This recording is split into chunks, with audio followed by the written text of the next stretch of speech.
Welcome to today's YouTube tutorial. In today's video, we will show you how to change variables on your OPC UA server using Peakboard. To do this, you first need an OPC UA connection. You can get this by creating an OPC UA data source. In the data source, you can also directly select the value you would like to change by clicking on Manage Subscriptions.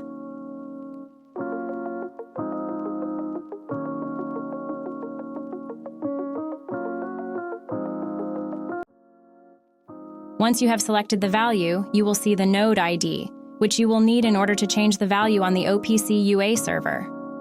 You can click on it and copy it using Ctrl and C.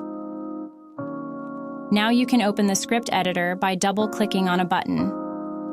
In the script editor, under Publish to External Systems in the OPC UA area, you will find the Set Variable block. Here you can enter the node ID and select the OPC UA data type of the variable. Finally, select the value you want to set the variable to.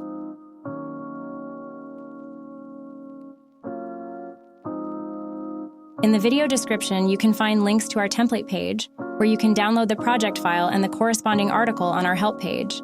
Thank you for watching.